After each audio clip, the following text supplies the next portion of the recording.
Seductive teacher leads to murder. I'll preface this by saying that I am now 25 years old and was very 16 when this started happening. It was 2006 in Knoxville, Tennessee, and we had a new English teacher. Her full name was Erin McLean.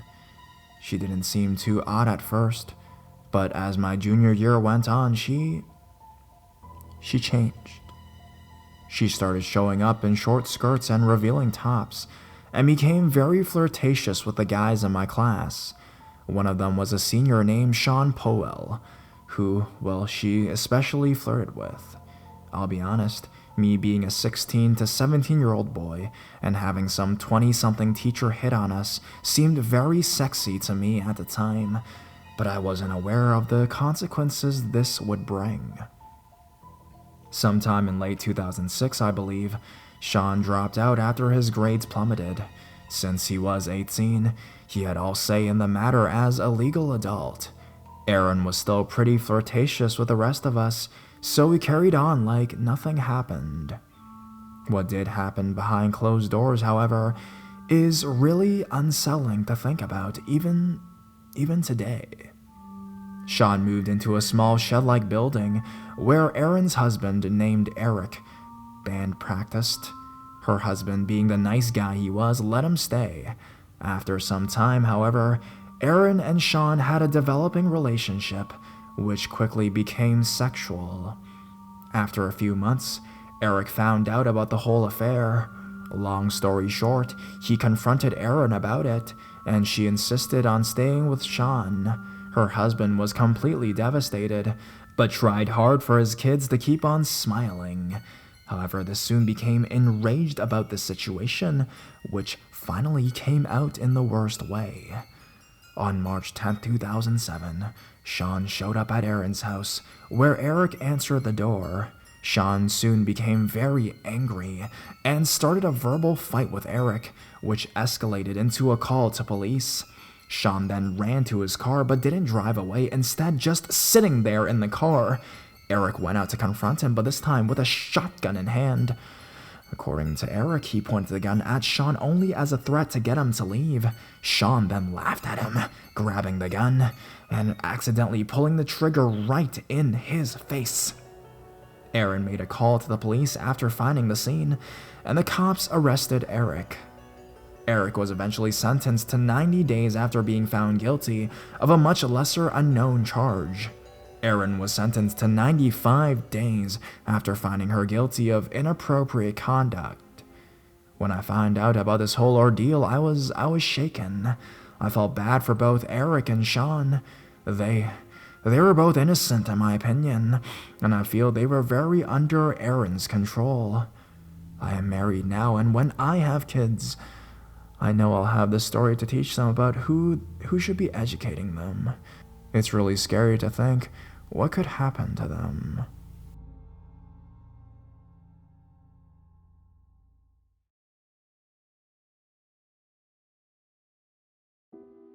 A man broke into my home to murder, rape me.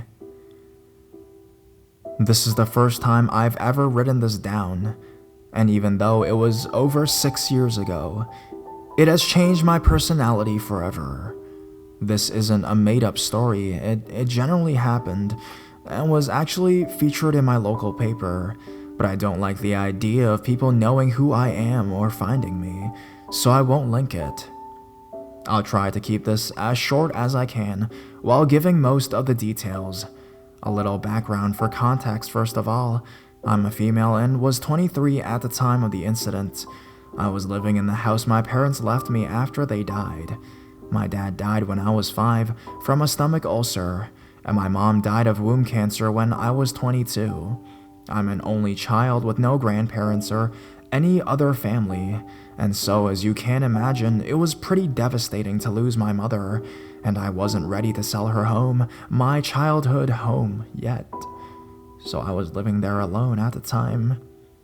The way the house was situated was pretty perfect of any criminal behavior, I guess, because although it wasn't isolated, it was surrounded by very tall trees at the front and backed onto a forest. So anyway, on with what happened. The first odd thing was that someone was ringing the doorbell a lot very early in the morning that day. At first, I ignored it because I was still grieving and depressed and didn't really care about the outside world at the time. Anyway, the person seemed to leave after 5 or 6 rings and I fell back to sleep. Cut to the afternoon, the doorbell rings again, and this time I can't ignore it because the man outside could see me through the blurry glass door in my hallway. So I answer, and this homeless-looking man with a huge backpack on the ground starts asking me about my home. He obviously wasn't part of any company, so thinking he's an oddball trying to see how easy it is to rob my house, I politely say I'm not interested and close the door. He stands there for ages, but I see him eventually leave and I brush it off. 20 minutes later, he's back. Thank God I locked my doors because I see him walk straight up to the door and start trying to open it. I shout through the glass at him and he looks shocked and he says he knew my mother. I just ignore him and call the police straight away after checking all the doors and windows are locked. While I'm still on the phone, I hear him using what sounds like tools, and getting scared he's about to break through the door, I stand by my back door ready to run. About 30 seconds later, I see my front door shudder and slightly open. I panic, drop the home phone, and run as fast as I can down my garden into the woods, onto the path and run to a neighboring street. I don't see him anywhere, so I assume he's robbing my home, and that's all he wanted. Slightly relieved, I knock on a stranger's door at random and ask them to call the police again. The police arrive to meet me in the living room of this stranger. What seems like hours later, but it was probably only 40 minutes.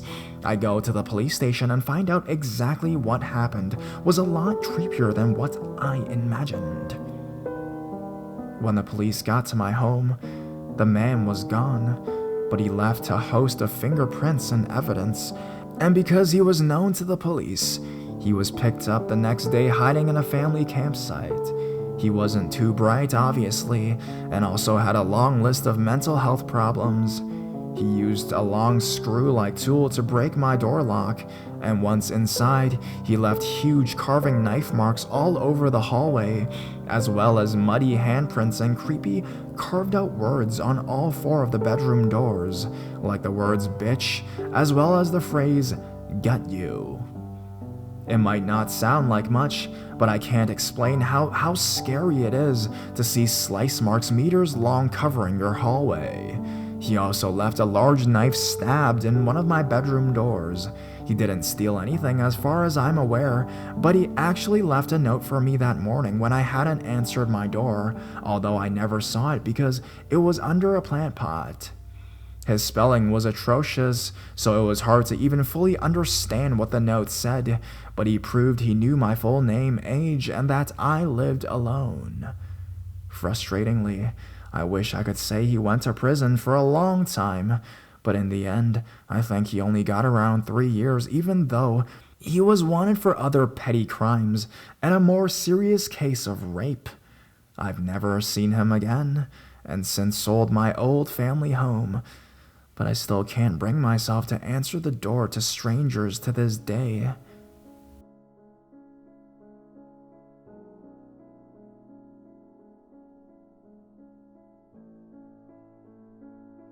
My crazy, psychotic father killed his own mother. This story is 100% true. If you don't believe me, you can Google it. I grew up living with my mother and sister. Fairly normal childhood, living in a small town in the UK. I never knew my dad. All I knew from what my mother told me was that he was a bad man. I first met him when I was around 10 years old. It was all confusing. Don't really remember everything, but I think they started seeing each other again. They saw each other on and off for a few months, and then he would disappear. This carried on throughout my teens until I was about 15 years old. He started to get quite aggressive, and she refused to see him anymore. One afternoon, he came to the door. When my mom wouldn't let him in, he tried to break the door down, shouting that he was going to burn the house down and kill us all. He didn't know I was there to witness all of this. I saw him at the front of the house with his hands to his neck, mimicking slicing our throats. That day he got arrested, my mom got a restraining order against him. That was the last time we heard of him until 3 years ago. I got a postcard through the post with nothing but my name on it and phone number. I instantly recognized his messy handwriting. I thought it was odd after about 5 years of no contact getting a postcard from him. Obviously, I ignored it. In July 2013, my mother found the police at our door. They came in with some news that was shocking, but also not at all. I'll start from the beginning here. My grandmother went to visit my father. She is often traveling around, and it wasn't unusual to not hear from her for some weeks.